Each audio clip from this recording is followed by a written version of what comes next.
तो ये सिर्फ आप जो है रीड आउट कर लीजिएगा, रीड आउट करके आप केस स्टडीज रीड कर लेंगे तो आपको रियल केसेस की बेस पे आपकी अंडरस्टैंडिंग मजीद जो है वो एनहांस हो सकेगी। ठीक है जी।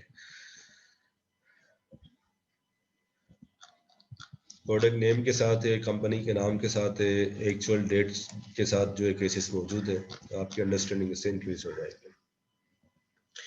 अच्छा जी, तो एवरग्रीनिंग प्रैक्टिसेस के बाद एक टर्म है जी publication planning and ghost management, यानी कि पब्लिकेशंस को प्लान करके और फिर पब्लिश करना। So within the pharma industry, the term describes the finely calibrated process. आप पाकिस्तान में आपने टर्म सुनी है कैलिबरी क्वीन? कैलिबरी क्वीन की टर्म भाई किसने सुनी है? इवनिंग वालों ने नहीं सुनी हुई थी, उनको मुझे एक्सप्लेन करना पड़ा। आप बताएं, सुनी है?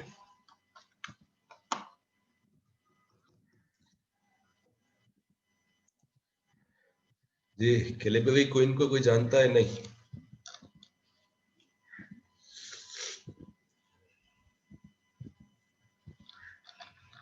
भाई, आवाज आ रही है आप लोगों तक?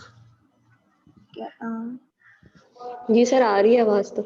अच्छा, तो कैलिबरी क्वीन आप क्लिक नहीं कर पा रहे कि कैलिबरी क्वीन जो है वो कौन सी शख्सियत है पाकिस्तान में, राइट? अच्छा, चलिए, तो आप हालात हाजरा से जाने की काफी दूर है। सर वो जो कैलिबरी फॉन्ट का जो स्कैंडल था, आप उसकी बात कर रहे हैं? जी जी, मैं उसी की बात कर रहा हूँ, अच्छा सर। उसी की बात कर रहा हूँ।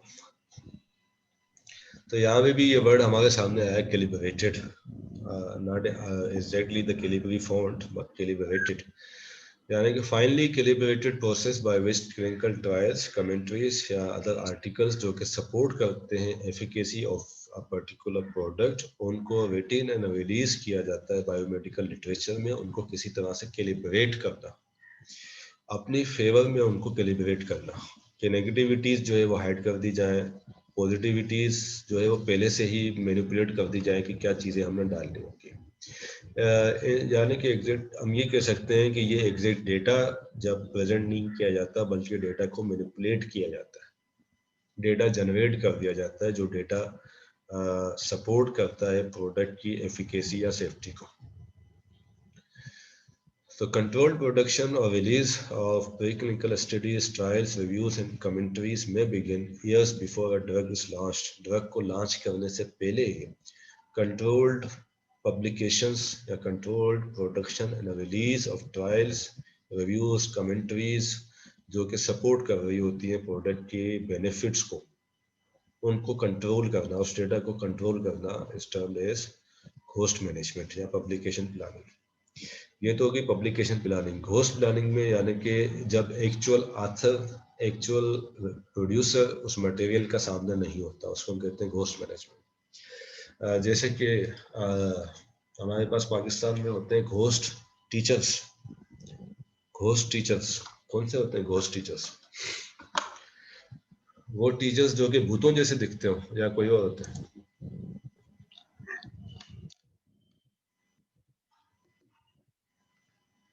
जी जनाब, घोस्ट टीचर कौन से होते हैं?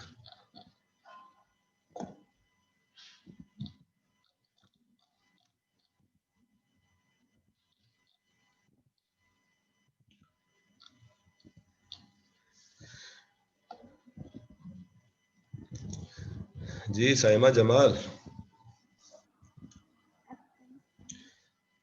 जी सर। बेटा, घोस्ट टीचर कौन से होते हैं? सर पता नहीं। अच्छा, किसी को भी नहीं पता घोस्ट टीचर का? यानी कि वो टीचर्स जो कि एग्जिस्ट, एब्सेंट नहीं, नॉट एग्जैक्टली एब्सेंट, बट वो टीचर्स जो कि डॉक्यूमेंट में एग्जिस्ट करते हैं, अदरवाइज वो एग्जिस्ट नहीं करते। और ये घोस्ट सर मतलब जैसे वो भी होते हैं ना, पेपर वाले दिन नहीं आते पेपर बना के। पेपर वाले दिन नहीं आते पेपर बना के? सर यानी जिन्होंने पेपर बनाया होता है मगर हम होते नहीं है पेपर में, वो अगर कुछ पूछना। नहीं, वो तो एक अलग प्रॉब्लम है, वो घोस्ट टीचर के क्राइटेरिया में नहीं जाता। यस सर, ऐसा होता है अक्सर। होता होगा, लेकिन एक्चुअली फॉर एग्जांपल हमारे यहाँ जैसे सिंध में पर्टिकुलरली घोस्ट टीचर्स बहुत सारे होते हैं गवर्नमेंट स्कूल्स में। अब लेट से कि मैं जो है वो एक गवर्नमेंट स्कूल की मुझे जॉब मिल जाती है एसएससी की, कि जी यासिर फराज साहब जो है यहाँ पे टीचर है फला सब्जेक्ट के, ठीक है। अब मैं करता क्या हूँ कि मैं तो हमदर्द यूनिवर्सिटी में जो है वो कोचिंग कर रहा हूँ, क्लासेस ले रहा हूँ, मैं अपनी प्राइवेट जॉब जो है उस पर फोकस कर रहा हूँ और गवर्नमेंट स्कूल पे कभी भी नहीं जाता। मेरी अटेंडेंस जो है वहाँ पे मैनेज हो जाती है, ठीक है जी, कि यासिर फराज आते हैं, डेली बेसिस पे आते हैं, अपनी क्लासेस लेते हैं, सारी अटेंडेंस सारी हो जाती है। At the end of the month जब मुझे सैलरी आती है तो जो पर्सन जो क्लर्क मेरी अटेंडेंस को मैनेज कर रहा है उसमें से 20-25% सैलरी उसको दे दो, बाकी खुद रख लो। एक तो ये चीज हो गई, ठीक। दूसरा, अगर मैं हेड ऑफ डिपार्टमेंट हूँ किसी गवर्नमेंट डिपार्टमेंट का, उसमें मेरे पास 10 लोग काम करते हैं, एक्चुअली 10 लोगों का ही काम है और 10 लोग ही काम करते हैं। अब मैं क्या करता हूँ कि मैं अपने डिपार्टमेंट में शो कराता हूँ आगे गवर्नमेंट को कि मेरे पास 20 लोग हैं, 20 लोग मेरे पास काम करते हैं, 20 लोगों की मेरे पास सैलरी आएगी, 10 लोगों जो एग्जैक्टली काम एग्जिस्ट करते हैं असल में उनको सैलरी मिल जाएगी, बाकी 10 लोगों की सैलरी मेरी जेब में चली जाएगी। इस सारे प्रोसेस को जो फैसिलिटेट कर रहा होगा उन तक भी सारी कमीशन पहुंचती रहेगी। तो जो दूसरे 10 लोग हैं वो हो गए घोस्ट, यानी कि वो इनफैक्ट एग्जिस्ट नहीं करते, उनको कहते हैं घोस्ट, जिनका की कोई फिजिकल एग्जिस्टेंस नहीं होती, तभी हम कहते हैं घोस्ट। तो घोस्ट मैनेजमेंट भी होती है जी, फार्मास्यूटिकल कंपनीज घोस्ट मैनेजमेंट करती हैं। कैसे करती हैं? Ghost funded, industry funded ghost writing. It is the practice whereby drug companies pay medical writers, जो medical writers freelancers भी होते हैं और professionals भी होते हैं, जैसे कि हमारे पास कराची में भी कुछ organizations हैं जो कि medical writing करती हैं, ठीक है। लेट्स से कि मैं फार्मेसी का स्टूडेंट हूँ, मैंने एमफिल करना है, एमफिल की रिक्वायरमेंट है कि मेरे पास कम से कम 1 या 2 HEC की रिक्वायरमेंट है कि 2 आर्टिकल मैंने पब्लिश करने हैं एक अच्छे इम्पैक्ट फैक्टर के। अच्छा जी, मेरे पास स्किल्स नहीं है, मैंने सीखा ही नहीं है कि राइटिंग कैसे करनी है। PharmD में तो ऑब्वियसली इतना लोड है और वहाँ पे तो चलो नहीं सीखी, लेकिन मास्टर्स में भी आके नहीं सीख सका मैं, मेरी अपनी लेकिंग है कि मैंने नहीं सीखी है। आप आर्टिकल तो लिखना है, अच्छा जी, रिसर्च के लिए डेटा जनरेट हो गया, आर्टिकल कौन लिखे? अब या तो आर्टिकल कोई मेरा दोस्त लिखे अगर कोई टाइम दे सके, तो या मेडिकल राइटर लिखे या फार्मेसी राइटर्स लिखे। लिखने वाला कोई और होगा, पब्लिश किसके नाम से होगा? मेरे नाम से पब्लिश होगा, ये हो जाएगी घोस्ट राइटिंग। तो यहाँ पर ये बता रहा है कि ये प्रैक्टिस है जहाँ पे कंपनीज किसी और से मेडिकल राइटिंग करवाती हैं और पब्लिश किसी और के नाम से होता है, जो एक्चुअल ऑथर होता है वो आइडेंटिफाइड नहीं होता। अब इससे क्या होगा, मिसाल के तौर पे अगर हमारे पास जो रेप्यूटेबल एकेडमिक होगा उसका नाम यूटिलाइज कर देंगे, उसका नाम यूटिलाइज करने से क्या होगा कि इन्फ्लुएंस जाएगा मेडिकल कम्युनिटी में, राइट जी। एक और एग्जांपल के तहत हम इसको इस तरह से समझते हैं कि faculty of pharmacy Hamdard university में हम सपोज करते हैं कि एक ऐसा एकेडमिक टीचर है जिसका कोई भी नाम रख लेते हैं, जॉनसन रख लेते हैं ताकि कोई कन्फ्लिक्ट ना हो, क्योंकि इसमें रिकॉर्डिंग है।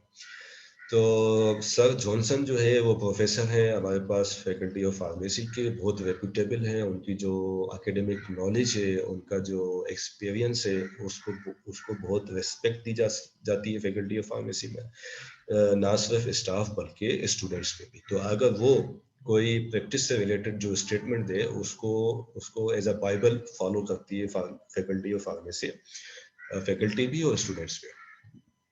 अच्छा जी, अब मैं चाहता हूँ कि मैं एजुकेशन के फार्मेसी एजुकेशन के पॉइंट ऑफ व्यू से मेरा एक ओपिनियन है, मैं समझता हूँ कि जी इस तरह का कोई एग्ज़ाम होना चाहिए हमदर्द यूनिवर्सिटी में, राइट जी, ये मेरा ओपिनियन है। अब ये चूंकि मैं एक ट्रस्टवर्थी या मेरी वो पोजीशन नहीं है एकेडमिक्स में जो सर जॉनसन की है, ठीक है जी। अब मैं क्या करता हूँ कि मैंने अपना ओपिनियन जो है उस पर एक डेटा जनरेट करके और उसकी पब्लिकेशन बना दी और सर जॉनसन से कहता हूँ कि जी आपके नाम से ये पब्लिश करा रहा हूँ, राइट। अब उनके नाम से जब पब्लिश होगी तो क्या होगा कि जो मेरा ओपिनियन है वो आपको इन्फ्लुएंस करेगा, जो कि एग्जैक्टली सर जॉनसन का ओपिनियन नहीं है। सर जॉनसन क्यों हामी भर लेंगे उसको पब्लिश कराने की कि ठीक है भाई मेरे प्रोफाइल में एक आर्टिकल का नंबर जो है वो इंक्रीज हो जाएगा, तो ठीक है कर दो मेरे नाम से पब्लिश, लेकिन इनफैक्ट उसका ओपिनियन जो है वो अनएथिकली स्टूडेंट्स के ऊपर जाएगा या मैनेजमेंट के ऊपर जाएगा। ठीक है, इसको कहते हैं घोस्ट राइटिंग। और अगर इसको इंडस्ट्री फंड कर रही है तो industry fund and ghost writing. अच्छा जी, ghost writing for collaborative research. Collaborative research से भी मीन के जब हम कोलैबोरेशन करते हैं किसी एक रिसर्च मटेरियल रिसर्च के ऊपर, उस रिसर्च में जो कोलैबोरेटिव टीम हो वो दरअसल किसी भी किस्म का काम ना कर रही हो, ठीक है जी, और उसको काम रिसर्च करने वाला भी और उसका ड्राफ्ट लिखने वाला भी, प्रिंट करने वाला भी कोई और हो, और वो किसी और के नाम से पब्लिश होगा। ठीक है, जैसे कि मैंने और सर जॉनसन ने जो है वो कोलैबोरेशन कर दी कि जी हम ये काम करेंगे, ये रिसर्च हम करेंगे, ये इसका डिज़ाइन होगा, ये इसकी जो है रिसोर्सेज होंगी, और ये इससे आउटपुट एक्सपेक्टेड है इससे आना। सर जॉनसन ने कहा कि हाँ जी ठीक है, हम कोलैबोरेट कर देंगे, आपने जो डिज़ाइन बताया उसको मैंने एनालिसिस कर लिया है, अच्छा काम इस पे हो सकता है। लेकिन एट द एंड क्या हुआ कि सारा काम मैंने किया, सारा राइटअप मैंने किया और उसको पब्लिश कर दिया सर जॉनसन के नाम से। ये भी है ghost writing for collaborative research. Collaboration के लिए ऐसा आथर जो कि आइडेंटिफाई ना हो सके, वो है घोस्ट राइटिंग। अच्छा जी, ghost writing for paid honorary authors, जैसे हमने सर जॉनसन की और मेरी एक एग्जांपल हमने डिस्कस की। अब उसमें जो घोस्ट राइटिंग है और यहाँ जो घोस्ट राइटिंग है, इसमें ये हो रहा है कि जिसका मैं नाम शामिल कर रहा हूँ उसको पैसे दे रहा हूँ उस बात के कि जी आपका नाम इस्तेमाल करना है मैंने, और आपके नाम के अगेंस्ट में आपको सर्टेन अमाउंट जो है पे करूँगा। तो इसी तरह से कंपनीज क्या करेंगी, कंपनीज ये करेंगी कि जो वेल नोन ऑथर होगा, वेल नोन एकेडमिक होगा, वेल नोन प्रोफेसर होगा मेडिसिन प्रैक्टिस का, जिसको कि medical community as an ideal या as a mentor, as a teacher उसको फॉलो करती है, तो उसका नाम जब उस डेटा में, उस पब्लिकेशन में आएगा तो वो इन्फ्लुएंस जनरेट करेगा मेडिकल कम्युनिटी में in favour of our product. अब हम क्या करेंगे कि वो जो वेल नोन प्रोफेसर है उसका नाम यूटिलाइज करने के उसको ऑनरेरी अमाउंट देंगे। तो ये आथर कहता है कि भाई ये भी चीज जो है सही नहीं है। अच्छा जी, then ghost writing articles on prescribers experience with drugs. Drugs के साथ जो प्रिस्क्राइबर का एक्सपीरियंस आ रहा है उसकी घोस्ट राइटिंग करना कि जी फला प्रिस्क्राइबर ये समझता है कि ये हमारी प्रोडक्ट इस कैटेगरी की सबसे बेहतरीन प्रोडक्ट है। ठीक जी, अब इनके नीचे क्या क्या इन चीज़ों से रिलेटेड एथिकल इश्यूज हैं वो भी यहाँ पे मेंशन किए हुए आप पढ़ सकते हैं। केस स्टडीज हैं घोस्ट राइटिंग के लिए, वो देख सकते हैं। इंडस्ट्री फंडेड बायस्ड रिसर्च जिसमें कि या तो नेगेटिविटीज़ को हाइड किया जाए और पॉजिटिविटीज़ को हाईलाइट ज़बरदस्ती किया जाए। पहले से किसी न किसी किस्म की बायस जिस रिसर्च में एग्जिस्ट करती है उसको अगर इंडस्ट्री फंड करे तो उसे हम कहेंगे इंडस्ट्री फंडेड बायस्ड रिसर्च, जो कि एक्चुअल डेटा नहीं होगा, एक्चुअल रिसर्च नहीं होगी। ठीक है जी दोस्तों, हम और डिटेल में नहीं जा रहे, तकरीबन तमाम चीज़ों की केस स्टडीज मौजूद हैं। प्रिस्क्रिप्शन डेटा माइनिंग हम उसको कहते हैं कि जहाँ पर प्रिस्क्राइबर्स कौन सी प्रोडक्ट्स लिखते हैं, कितनी लिखते हैं, किस कैटेगरी में कौन सी प्रोडक्ट को प्रेफर करते हैं, किस पेशेंट में कौन सी प्रोडक्ट लिखते हैं, उनका प्रिस्क्रिप्शन पैटर्न क्या है। अच्छा, इसको कहते हैं प्रिस्क्रिप्शन डेटा माइनिंग। इसको ये इस आर्टिकल का ऑथर जो है वो अनएथिकल प्रैक्टिस के तौर पर ऑब्वियसली कहना चाहता होगा, और ऑब्वियसली इसके कुछ डिसएडवांटेज होंगे जैसे कि इसने मेंशन किए हैं। लेकिन इसके बगैर, प्रिस्क्रिप्शन डेटा माइनिंग के बगैर जो है एक फार्मास्यूटिकल सेल्स रिप्रेजेंटेटिव और फार्मास्यूटिकल कंपनी का जो फील्ड का काम है वो ऑब्वियसली ज़रा तो मुश्किल हो जाएगा। अगर इस तरह का डेटा मौजूद नहीं होगा तो कस्टमर आइडेंटिफाई करने में प्रॉब्लम होगी कि कौन से कस्टमर्स किसी गिवन प्रोडक्ट के लिए सूटेबल कस्टमर्स हैं। ऑब्वियसली जो कस्टमर एंटीबायोटिक्स प्रिस्क्राइब करता होगा उन्हीं कस्टमर्स को हमने टारगेट करना है। अगर कोई कस्टमर कोई एंटीबायोटिक्स लिखता ही नहीं या एंटीवायरस नहीं लिखता, ईएनटी स्पेशलिस्ट जो एंटीवायरल लिखता है, हमारे पास एंटीवायरल की प्रोडक्ट है, तो हम उसी को टारगेट करेंगे, उसी तक पहुंचेंगे, बजाय ये कि हम ऐसे ईएनटी स्पेशलिस्ट तक जाए जो कि आरटीआई में एंटीवायरस प्रिस्क्राइब ही नहीं करता। उसका बिलीफ ये है कि जी आरटीआई में एंटीवायरल नहीं जाना चाहिए, तो उसको हम क्यों टारगेट करेंगे। तो ये हमें कहाँ से पता चलेगा, मार्केट के डेटा से पता चलेगा कि कौन सा डॉक्टर कौन सी प्रोडक्ट्स लिखता है, कितनी कितनी लिखता है, क्या उसका प्रिस्क्रिप्शन का साइज है, प्रिस्क्रिप्शन की वैल्यू में कितनी उसकी रेंज जो है वो बनती है। अच्छा जी, तो अब ये डेटा माइनिंग कंपनी के सेल्स रिप्रेजेंटेटिव अपने अपने टेरिटरीज में करते हैं, अपनी अपनी सेल्स को फैसिलिटेट करने के लिए। फॉर एग्जांपल, अगर आप में से कोई एक डॉक्टर के पास जाता है, 5 दफ़ा उसको कॉल कर चुके हैं, आप बेनिफिट्स और कैरेक्टरिस्टिक्स उसको बता चुके हैं, सैंपल्स भी बता चुके हैं, मेडिकल यूटिलिटीज भी बता चुके हैं, अब ये कैसे पता चलेगा कि उस डॉक्टर ने आपकी प्रोडक्ट प्रिस्क्राइब करना स्टार्ट कर दी है या नहीं की है? ये पता चलेगा जब हम फार्मेसी से जाके फीडबैक लेंगे कि जी प्रोडक्ट ए की आपके पास कोई प्रिस्क्रिप्शन आई है, वो कहेगा जी ये हाँ आती है, या कहेगा ये नहीं आती है। अगर वो कहता है कि जी हाँ आती है, तो जी कौन से डॉक्टर की आती है? उसी फार्मेसी के आसपास 5-6 डॉक्टर, 5-6 ईएनटी स्पेशलिस्ट बैठे होंगे, तो उनमें से कौन लिख रहा है, ताकि हमें पता हो कि जी किसका जाके शुक्रिया अदा करना है कि आप हमारी प्रोडक्ट प्रिस्क्राइब कर रहे हैं, और जो अभी तक नहीं लिख रहा तो हम ये पता कर सकें कि जी वो क्यों नहीं लिख रहा, उसको क्या कंसर्न है, उसको कोई एफिकेसी का कंसर्न आ रहा है।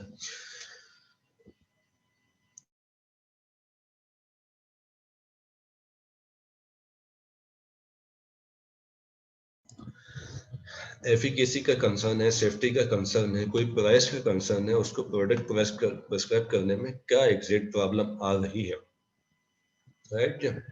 तो वो हमें इसी डेटा से पता चलेगी, डेटा माइनिंग से पता चलेगी। तो मैं इस चीज़ में एग्री इस आथर के साथ नहीं करता कि डेटा माइनिंग अनएथिकल है। हाँ, इस डेटा माइनिंग का यूज़ जो है वो अप्रोप्रिएट होना चाहिए, इनअप्रोप्रिएट यूज़ ऑब्वियसली जो है वो उसमें जा सकता है। अच्छा, अगर ये आथर क्यों कह रहा है कि डेटा माइनिंग जो है अनएथिकल हो सकती है, वो इस पॉइंट ऑफ व्यू से कि प्रिस्क्राइबर की प्रिस्क्रिप्शन पैटर्न्स जब हमें पता चलते हैं, तो ऑब्वियसली अगर वो हमारे कंपटीटर की प्रोडक्ट्स लिख रहा है, तो हम जाके ज़रा सेल्स पॉइंट ऑफ व्यू से उसके ऊपर प्रेशर बढ़ाते हैं, डिटेलिंग में प्रेशर बढ़ाते हैं कि वो हमारी प्रोडक्ट को प्रिस्क्राइब करे as compare to the competitor product, right जी। तो इसी वजह से गिफ्ट्स टू डॉक्टर्स हम डिस्कस कर चुके हैं। ठीक जी। Industry funded CME continuous medical education, एक डॉक्टर ने जो है वो एमबीबीएस कर दिया। अच्छा, ये 2 से 3 मिनट लगेंगे हमें और ना, तो ज़रा हौसला रखिएगा। CME continuous medical education, continuous pharmacy education भी होती है। एक फार्मासिस्ट ने फार्मडी कर लिया, एमफिल कर लिया, अपने प्रोफेशन में चल रहा है, प्रोफेशनल प्रैक्टिस करता है, जो बेसिक्स चीज़ें थी, जो फंडामेंटल इंफॉर्मेशन थी, वो उसने हासिल कर ली है। लेकिन टाइम गुजरते के साथ साथ नई नई इंफॉर्मेशन जो है वो मार्केट में आती जा रही है, इंफॉर्मेशन अपडेटेड होती जा रही है।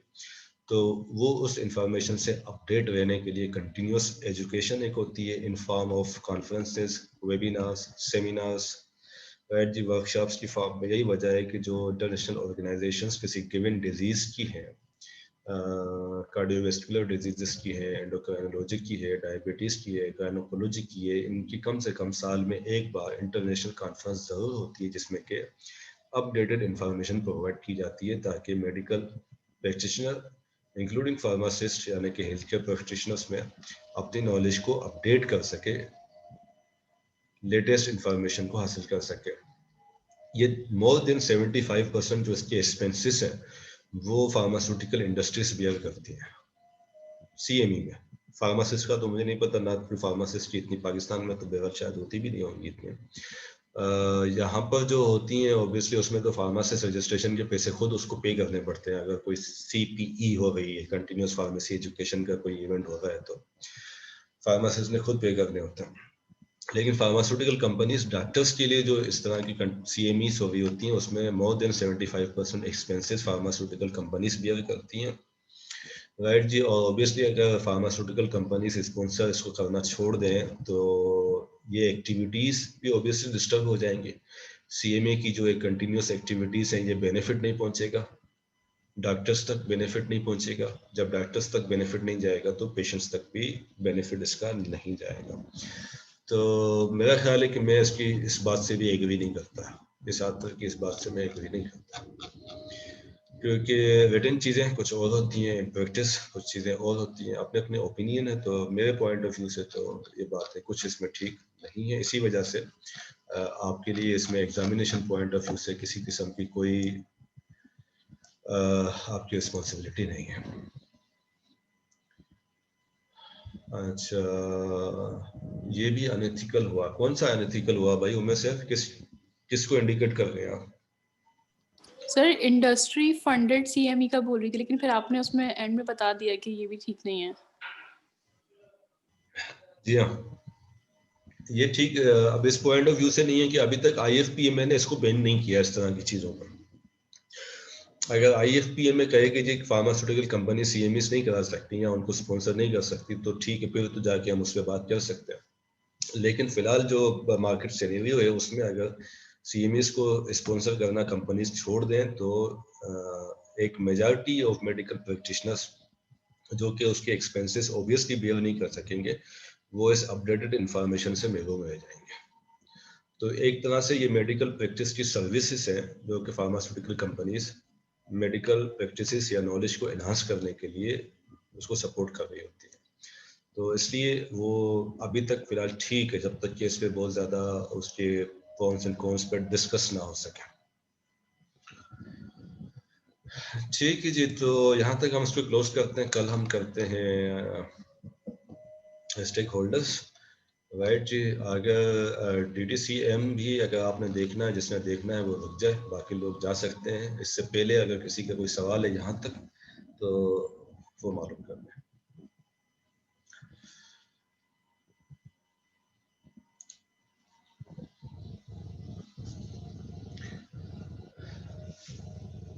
जी जनाब, तो एथिकल कंसिडरेशंस जो है वो हमने कंप्लीट कर दिया है अभी तक। इसमें किसी का कोई सवाल है तो बताइए।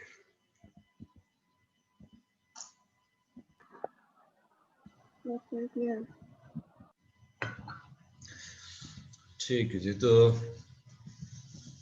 कल DTCM की क्वेरी थी किसकी? मरियम आपकी थी बेटा? जी सर। ठीक, मैं अभी इसको ओपन करके देखता हूँ।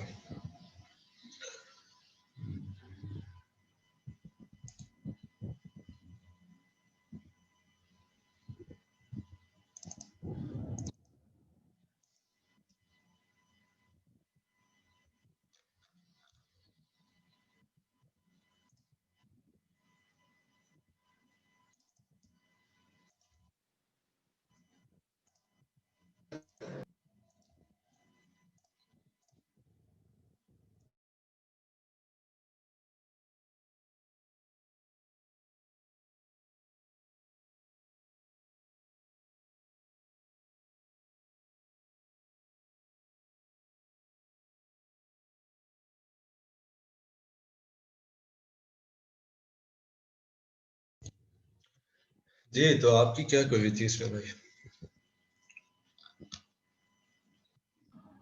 सर इसकी लास्ट पे जाए। फर्स्ट पेज के लास्ट में या बिल्कुल एंड में? जी सर, जो लास्ट हेडिंग है ना, require pre clearance by the FDA, reference के ऊपर।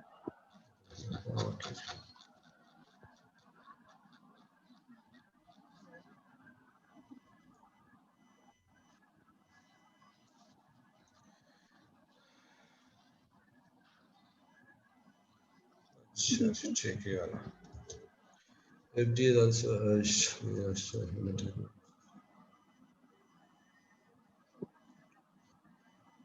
ठीक जी, तो यहाँ तक तो ये कह रहे हैं कि जी आप FDA इस बात पे इंसिस्ट उसने किया है कि जो टेलीविजन कमर्शियल्स जो हम प्रोड्यूस कर रहे हैं DTCPA के लिए, उनका एक प्री क्लियरेंस प्रोसीजर होना चाहिए। जैसे कि एक ड्रग जो है उसका मार्केट में आने के लिए एक पूरा प्रोसीजर और उसका अप्रूवल है, इसी तरह से जो उसके लिए हम कमर्शियल बना रहे हैं, टेलीविजन कमर्शियल बना रहे हैं, क्योंकि हम डायरेक्टली कंज्यूमर्स को मार्केट कर रहे हैं प्रोडक्ट को, तो ये जो हम कमर्शियल बनाएंगे वो कमर्शियल भी प्री क्लियरेंस में जाना चाहिए। उसका भी एक ऐसा प्रोसीजर होना चाहिए, कोई ऑर्गेनाइजेशन के पास पहले वो जाए। जैसे कि हमारे यहाँ सेंसर बोर्ड होते हैं, राइट? सेंसर बोर्ड जिस तरह से होते हैं कि सेंसर बोर्ड में वो हमारी जो मूवीज हैं वो मूवीज जाती हैं, सेंसर बोर्ड सर्टिफिकेट देता है कि हाँ जी it is okay for the audience, फिर वो जाके सिनेमास में या थिएटर्स में चलती है। इसी तरह से यहाँ पे ये कह रहे हैं कि जो टेलीविजन कमर्शियल बनेगा वो प्री क्लियरेंस से गुजरना चाहिए। उसका अगर अप्रूवल मिले तो फिर वो जाए मार्केट में जाए, ब्रॉडकास्ट फिर होना चाहिए। ठीक, और क्या कह रहे हैं जी जी सर, कंपनीज? इसके एंड पे देखिएगा। जी सर, इसके एंड पे देखिएगा, वो लिखा है ना, user free programme for industry. ये वाला बता दें लास्ट लाइन में।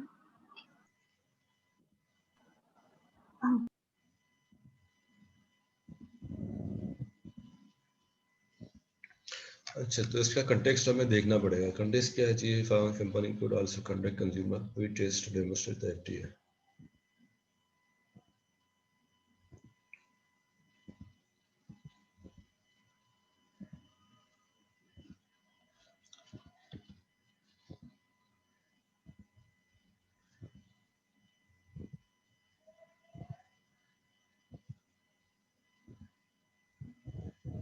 ठीक जी, तो यहाँ से जो बात चली है ना, यहाँ से कि जी pharmaceutical companies could also conduct consumer pre-test। FDA को डेमोस्ट्रेट करने के लिए एक कंज्यूमर प्री टेस्ट जो है वो उनको डेमोस्ट्रेट करना चाहिए कि जो एड्स हैं वो कंप्लाई करते हैं विद रेगुलेशंस। ठीक है जी, और अगर किसी तरह के फ्लैग्ड इश्यूज उसमें आए थे तो वो एड्रेस कर दिए गए हैं before the advertisement is aired to the public.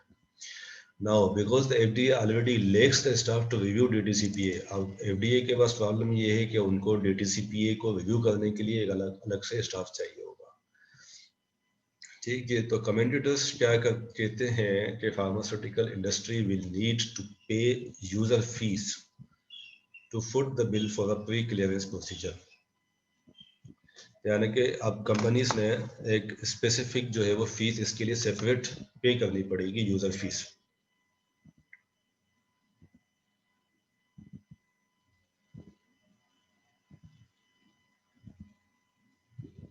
ठीक जी, तो अब यानी कि जो एडवर्टाइजमेंट प्री टेस्ट होगी, क्लियरेंस से गुजरेगी, उस क्लियरेंस के लिए यूजर्स चाहिए। जिन यूजर्स के ऊपर वो एडवर्टाइजमेंट टेस्ट की जाएगी प्री टेस्ट के लिए, ठीक है जी, उन यूजर्स के लिए यूजर फी चाहिए। ठीक, यूजर फी चाहिए। अब लेकिन जो कांग्रेस ने इस तरह का कोई बजट जो है वो अप्रूव नहीं किया। इसमें ये बात लिखी हुई कि इन 2008 however the FDA announced that the planned user fee program for industry promotional material monitoring would not commence because of inadequate funding by the Congress। अब इसके लिए जो फाइनेंशियल रिसोर्स चाहिए, एक तो ह्यूमन रिसोर्स चाहिए, ह्यूमन रिसोर्स के साथ एक फाइनेंशियल रिसोर्स भी चाहिए कि डीटीसीपीए की प्री क्लियरेंस के लिए यूजर्स चाहिए। उन यूजर्स को ऑब्वियसली फीस भी पे कर दी है। तो ये इंडस्ट्री के प्रमोशन के लिए, प्रोडक्ट के प्रमोशन के लिए कांग्रेस यानी कि जो यूएसए में दो मेन पार्टीज होती है ना, एक कांग्रेस है और एक रिपब्लिकन है। तो कांग्रेस अगर अप्रूव करेगी कि जी हाँ गवर्नमेंट के बजट से एफडीए को पे किया जाएगा तभी वो स्टेप हो सकता है, अदरवाइज ये स्टेप नहीं हो सकता। इट मीन्स कि ये चीज अभी तक प्रैक्टिस में नहीं आ सकी। इसके ये अंडर ऑब्जर्वेशन है, अंडर कंसिडरेशन है, लोग इस पर सोच रहे हैं कि इस तरह का होना चाहिए, लेकिन अभी तक हो नहीं सका है। उसकी रीजन इनएडिक्वेट फंडिंग है गवर्नमेंट की तरफ से। यानी कि इसकी मिसाल आप ये ले लीजिए कि मिनिस्ट्री ऑफ हेल्थ पाकिस्तान ये चाहती है कि ओटीसी प्रोडक्ट्स की जो प्रमोशनल मटेरियल पाकिस्तान में डिस्ट्रीब्यूट किए जाते हैं, मार्केट किए जाते हैं, वो हमारे पास से होते हुए जाए। जब हम उसको अप्रूव करें तो वो मार्केट में जाके एयर किया जा सके, उसको डिस्ट्रीब्यूट किया जा सके। अगर हम अप्रूव ना करें तो हम बताएंगे कि इसमें ये कंसर्न है, ये प्रॉब्लम है, इसको आप ठीक करें। तो इस सारे प्रोसेस के लिए फाइनेंशियल रिसोर्सेज चाहिए। फाइनेंशियल रिसोर्सेज के लिए गवर्नमेंट ऑफ पाकिस्तान ये कहती है, यानी कि करंट जो रिजीम है पीटीआई की, वो ये कहती है कि जी हमारे पास अभी करंटली फाइनेंशियल रिसोर्सेज नहीं है ये काम करने के लिए, तो इस वजह से वो नहीं हो पाएगी। Okay sir, clear now. ठीक है जी, तो थैंक यू सर। हम वेलकम। अब हम सेशन इसका क्लोज करते हैं and tomorrow we will start इंशाल्लाह stakeholders of pharmaceutical market. इंशाल्लाह सर। ओके, अल्लाह हाफिज। अल्लाह